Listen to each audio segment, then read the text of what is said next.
नमस्कार, मैं हूं अवनींद्र आशुतोष। आपका बहुत बहुत स्वागत है हमारे खास कार्यक्रम छू लो आसमान में। हिंदुस्तान में प्रतिभाओं की कोई कमी नहीं है। अगर हम संगीत की बात करें, लिटरेचर की बात करें, थिएटर की बात करें, फिल्मों की बात करें, तो ऐसी जितनी भी विधाएं हैं उसमें उन्हीं का बोलबाला होता है जिनके अंदर प्रतिभा कूट कूट कर भरी होती है। और आज बहुत ही कम उम्र में रितिका देवड़ा ने एक ऐसा मुकाम तय कर लिया है जिनको लोग एक राइटर के तौर पर जानने लगे हैं। जाहिर है, जब एक किताब कोई लिखता है, एक पुस्तक की जब कल्पना होती है तो बहुत सारा एक दबाव होता है राइटर के ऊपर। लेकिन रितिका आज हमसे बताएंगी कि वाकई 2 पुस्तक लिखने के लिए उन्होंने क्या क्या किया और कैसा उनका अनुभव रहा। तो सबसे पहले हम मिलवाते हैं आपको रितिका से। रितिका, आपका बहुत बहुत स्वागत है। सबसे पहले तो आपका बहुत बहुत स्वागत है छू लो आसमान में। और ये बताइए कि ये जो 2 बुक लिख चुकी हैं आप, ये कब और कैसे ख्याल आया कि मुझे 2 बुक लिखना है? अभी तो शुरुआत कहेंगे इसको। जी बिल्कुल। ये तो शुरुआत ही है। और अगर मैं मेरे राइटिंग जर्नी की बात करूं तो जैसे कि हम जब भी कोई स्थान की बात करते हैं तो हम एक लैंडमार्क को देखते हैं जी। तो अगर मैं बात करूं कि मेरी इस जर्नी का लैंडमार्क क्या है, तो वो था मेरी 12वीं की जो स्कूल थी, अनुभूति स्कूल जलगांव में। तो वहाँ पर जो मुझे एनवायरनमेंट मिला, मेरे आसपास के जो लोग थे, तो उन सभी को मतलब मैं एक प्रेरणा के रूप में देखती हूँ कि उन सभी चीज़ों की वजह से आज मैंने मेरी पहली किताब मेरी स्कूल में ही लिखी 12वीं कक्षा में जी। और मतलब मैं बोलूँगी कि बहुत छोटी छोटी सी कुछ बातें थी जो जिनसे ही मैं ये बुक लिख पाई। पहली बुक सक्सेस थी ना आपकी? हाँ। सक्सेस का मतलब ही होता है सफलता, और सफलता की सीढ़ी जब आप एक बार देख लेते हैं तो आपके कदम बखूबी बढ़ते चले जाते हैं। जी बताइए सक्सेस के बारे में। तो जो मेरी पहली बुक थी success, a story you right, a destiny he creates, तो ये बुक मैंने लिखी थी मेरी 12वीं कक्षा में। तो ऐसा कुछ बहुत बड़ी प्रेरणा तो नहीं थी मेरे सामने, लेकिन मेरी स्कूल की जो लाइब्रेरी थी उसमें पहले मैंने पढ़ना शुरू किया। क्योंकि मैं एक चीज़ सभी को बताना चाहूँगी कि लिखने का एक पहला स्टेप होता है पढ़ना। तो जब मैंने काफ़ी किताबें पढ़ी तभी मुझे ये अंदर से ख्याल आया कि यार मैं भी अपने विचार प्रस्तुत कर सकती हूँ, मैं भी अपने विचार लिख सकती हूँ। और फिर मेरे जो भी वहाँ पे गुरु थे उन सब लोग ने मुझे प्रमोट किया। और मतलब मैंने फिर छोटी छोटी चीज़ें ऑब्जर्व करना चालू की मेरे आसपास के लोगों में, कि अगर कल एग्ज़ाम है, अगर हमारी स्कूल में परीक्षा है, तो उस एक दिन परीक्षा के एक दिन पहले भी अगर मेरी क्लास में 30 बच्चे हैं तो वो 30 बच्चे अपना समय अलग अलग तरीके से व्यतीत करते थे। और कुछ लोगों को तो पढ़ने का इतना शौक था, किताबें, नॉवेल्स पढ़ने का, कि वो बोर्ड एग्जाम के एक दिन पहले भी वो नॉवेल पढ़ते थे। उनको था कि हम पहले ये कंप्लीट करेंगे फिर ही हम जो है पढ़ेंगे। और वो उनमें इतना जज्बा था कि वो करते भी थे, वो नॉवेल भी पढ़ते थे और जो कक्षा की पढ़ाई है वो भी करते थे। तो मैंने भी उसी तरीके से मेरी 12वीं कक्षा में मैंने 10 से 12 किताबें पढ़ी। और फिर मुझे लगा कि नहीं यार, मैं भी लिख सकती हूँ, मुझे भी मेरी एक किताब निकालनी चाहिए जो मैंने इन किताबों से सीखा है, जो मैंने अपने वातावरण से सीखा है। तो इस तरीके से मैंने मेरी पहली किताब लिखी। और उसमें मैंने मतलब उसका जो एक खास बात है मेरी पहली बुक की, वो यह है कि उसमें मैंने 26 जो है चैप्टर्स लिखे हैं। और 26 चैप्टर्स यानी 26 जो हमारे अल्फ़ाबेट होते हैं इंग्लिश के, A to Z। तो पहला चैप्टर मेरा A से है, सेकंड B से, C से, इस तरीके से मैंने लिखा है। और उसके पीछे मेरा जो उद्देश्य है वो यह है कि हमने जब भी पढ़ाई चालू की थी अपने जीवन में, तो हमने शुरुआत की थी ABCD से। लेकिन आज हम इतनी बड़ी बड़ी थ्योरीज लिखते हैं, जब भी हम बहुत कुछ बड़े बन जाते हैं तो हम शायद ABCD भूल जाते हैं। अगर हमसे कोई पूछता है कि ABCD आती है क्या, तो हमें लगता है कितनी छोटी सी बात है, पर शुरुआत तो हमने उसी से की है ना। तो शुरुआत कभी भूलना नहीं चाहिए और शुरुआत बहुत ज़रूरी होती है। ये बहुत ही बेहतरीन बात कही है रितिका ने कि शुरुआत को कभी भी आप दरकिरार नहीं कर सकते।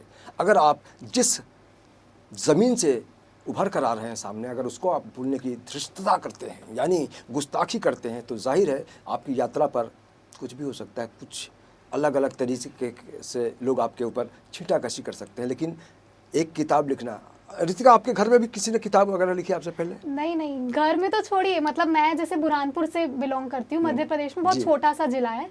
तो वहाँ पर जब ये बात बाहर आई कि मैंने किताब लिखी है, तो वहाँ पर लोगों को ऐसा लगा कि मतलब कुछ बहुत ही बड़ा मैंने हासिल कर लिया। जबकि अगर लिखना हम देखें तो लिखना अगर ऐसे जनरल तरीके से देखें तो कोई बहुत बड़ी बात नहीं है, बचपन से लिखते तो है। लेकिन वही बात है ना कि लोग शायद वो कॉन्फिडेंस उनमें जो सोच नहीं पाते उनके लिए बहुत बड़ी बात होती है। हाँ, सोच। और कुछ लोगों को एक डर रहता है कि हम अपनी विचार सामने वालों दुनिया के सामने कैसे रखें। तो उनको बहुत लगा कि इसमें बहुत एक जज्बे की बात है, बहुत कॉन्फिडेंस की बात है कि मैंने ये कदम उठाया कि मैंने लोगों के सामने अपने विचार रखने की हिम्मत की। अच्छा, सक्सेस में किन किन बातों को आपने हाईलाइट किया है? हाईलाइट यही जो A to चीज़ें Z मैंने, जैसे आपने कहा।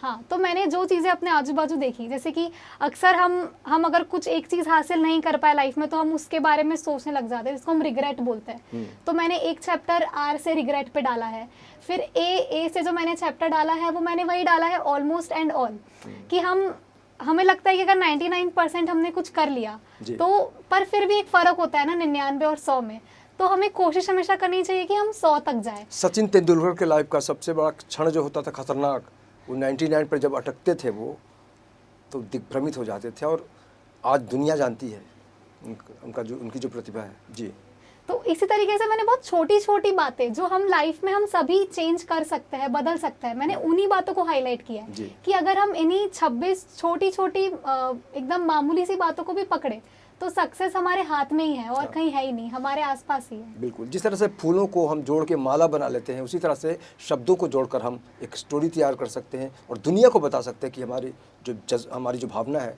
उसमें कितना दम है। और आपकी जो दूसरी बुक है ऑडिट पे है, हाँ, वो उसकी शुरुआत कब और कैसे हुई? उसकी शुरुआत तो मैं कहूँगी कि जब मैंने सीए, मतलब मैं सीए परस्यू कर रही हूँ, तो जब मैं सीए इस कोर्स में आई तो उसी में हमारा एक सब्जेक्ट होता है ऑडिट। तो मैंने उसको जब पढ़ा तो अब जैसे कि अब मतलब राइटर लोगों का तो ऐसा होता ही है कि फिर हम हर चीज़ में कुछ एक नया एंगल ढूंढने लग जाते हैं। तो जब मैंने वो ऑडिट सब्जेक्ट को पढ़ा तो कहीं ना कहीं मुझे लगने लगा कि भाई ये भी लाइफ से कहीं ना कहीं रिलेटेड है, अगर हम चाहे तो हम इसको लाइफ की कई बातों से रिलेट कर सकते हैं। तो मैंने सोचा क्यों ना मैं ऑडिट को एक माध्यम बनाऊं लाइफ के ही कुछ सिद्धांतों को समझाने के लिए। तो उस तरीके से मुझे ये आइडिया आया। जैसे कि दुनिया जानती है कि सीए बनना बहुत ही मुश्किल काम होता है और बहुत सारे ऐसे टेक्निकल वर्ड होते हैं जिससे आम आदमी का पाला नहीं पड़ता, लेकिन अगर आपको लगता है कि वाकई कुछ जानने की इच्छा आपके अंदर है तो आप रितिका की बुक ऑडिट से बहुत कुछ समझ सकते हैं, पढ़ सकते हैं। Am I right? Yes sir, बिल्कुल। जी, तो वही मेरी कोशिश थी कि ऑडिट को लोग एक डरते हैं, कुछ बच्चे ऑडिट सब्जेक्ट से ही डरते हैं। मैं खुद डरता हूँ।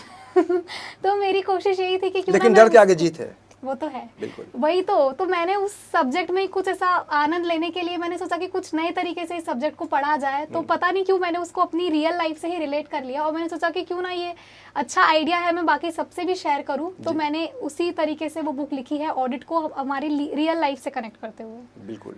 और सबसे बड़ी बात है, अगर आप कुछ अच्छा करते हैं और अपने आसपास के लोग आपकी प्रतिभा को समझते हैं तो आपका सम्मान भी होता है। बुरहानपुर में महिलाओं ने महिला दिवस के दिन आपका सम्मान किया, कब और कैसे मतलब कैसा लगा आपको?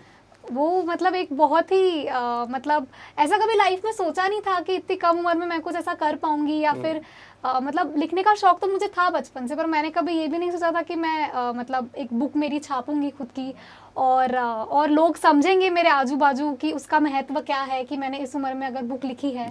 तो जब लोगों को पता चला, वही जैसा मैंने कहा कि बुरहानपुर में जब लोगों को पता चला कि मैंने किताब लिखी है तो उनको लगा कि हाँ कुछ तो बहुत ही अलग किया है मैंने, अलग हटके। तो उन्होंने मतलब 8 मार्च को जब महिला दिवस आता है तो मतलब घर पे आए थे वो लोग इनविटेशन लेके कि हम आपका भी सम्मान करना चाहेंगे। तो ज़्यादातर तो उस कार्यक्रम में मतलब लगभग कुछ 25 से 28 महिलाएं थी जो बुरहानपुर ज़िले की जो कुछ अच्छा कर रही है, क्योंकि बुरहानपुर छोटा ज़िला है तो वहाँ की महिलाएं जब आगे बढ़ रही है तो उनके प्रोत्साहन के लिए वहाँ पर एक कार्यक्रम ऑर्गेनाइज किया गया था, अनिका करके। तो वहाँ पर ज़्यादातर जो लेडीज़ें थी वो सब बड़ी उम्र की थी, जो डॉक्टर है या टीचर है या जिन्होंने कुछ भी अच्छा समाज में किया है, उनका सम्मान था। और उसमें एक नाम मेरा भी था। तो वो मतलब क्षण मेरे लिए एक बहुत ही मैं कहूँगी कि वो मेरे लिए एक प्रेरणा था कि मैं आगे भी और इस चीज़ को कंटिन्यू करूँ। बिल्कुल। अच्छा, आपने जो 2 बुक लिखी है, आगे तो बहुत कुछ लिखेंगी, इस बुक को लिखने में किन किन लोगों ने आपकी हेल्प की? तो जैसा मैंने कहा कि वातावरण का एक बहुत ही मतलब इम्पोर्टेंट रोल होता है, आप माने या ना माने, मतलब एक अनदेखे तरीके से उसका रोल होता है कि अगर चीज़ें अगर आपके फेवर में नहीं हो तो कई बार आप कुछ करना चाहते हो लेकिन वो नहीं हो पाता है। तो इसलिए मेरे वातावरण में जितने भी लोग थे, जैसा मैंने मेरी स्कूल का नाम लिया अनुभूति स्कूल, तो वहाँ पे मेरे जो भी गुरु थे, मेरे क्लास के बच्चे थे, उन सभी को मैं एक बहुत बड़ा थैंक यू कहना चाहूँगी, क्योंकि कहीं ना कहीं वो मेरे उस जर्नी का पार्ट है।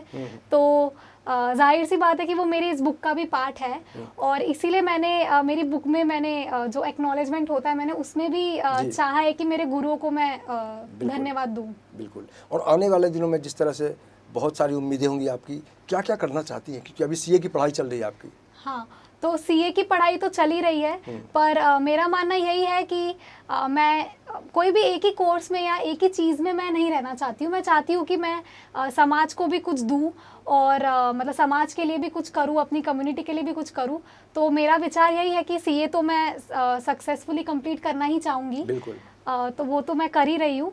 उसके साथ साथ ये किताबों का जो सिलसिला है ये भी मैं जारी रखना चाहती हूँ। जैसे जो मेरी पहली किताब है वो जी। मैंने पिछले साल पब्लिश करवाई थी, फिर एक किताब मैंने इस साल करवाई है। तो मेरा जो एक अभी जो मेरी इच्छा है वो ये है कि मैं हर साल एक किताब निकालूं।